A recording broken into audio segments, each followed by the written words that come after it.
এখন পর্যন্ত শিক্ষামন্ত্রীর আমি 2-3টা গালি দিছি, কিন্তু মানে তো বাইনচোদের বাচ্চা, তুই কি সারাদিন মিটিং করস? তুই এই নিউজ দেওয়ানের লাগা তোর এই বালের নিউজ কি আমি জানি না যে পরীক্ষার মধ্যে মার্সি মার্ক আমি পামো? প্রশ্ন তোরা গুলি করছিস, তোরা হোকা মারা দিছিস, তোরা মার্ক দিবি, তোরা দিবি নাকি দিবি না, না দিলেন নাইগা আমি বালটাও খালাই না তোকে কথাই তো।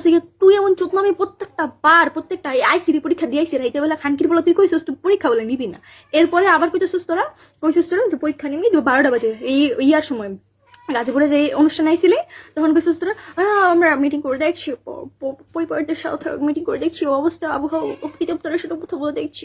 ওকে ফাইন, দেখলাম। তুই এবার 7টা বাজে ঘোষণা দিছিস যে পরীক্ষা যার যার মধ্যে হবে, পরীক্ষা দিতেই হবে। ওকে ফাইন, রাইতে বেলা 1টা বাজে মাদার চোদের বাচ্চা তুই হইতেছিস গিয়া আবার মিটিং বলে করস। তোর তুই তো মিটিং তোর হেডার ভিতরে বলে রাখ, তুই এক কথায় কইতে থাক, কয়ে রাখ পোলাপাইন যে আমরা মিটিং চুদি না, তোমরা ভাই পরীক্ষা দিতে হবে এন্ড পরীক্ষা দেওয়ার পরে হচ্ছে তোমাদের রেজাল্ট যখন দিব তখন হচ্ছে বিগত সরকারের আমলে শিক্ষার্থীদের পড়াশোনার অবস্থা ভালো ছিল না দেখে আমাদের শিক্ষার্থীদের পরীক্ষা খারাপ হয়েছে, হয়তো রেজাল্টই এরকম খারাপ হচ্ছে। ইনশাল্লাহ পরিবারের পেজের শিক্ষার্থীরা ভালো রেজাল্ট করবে।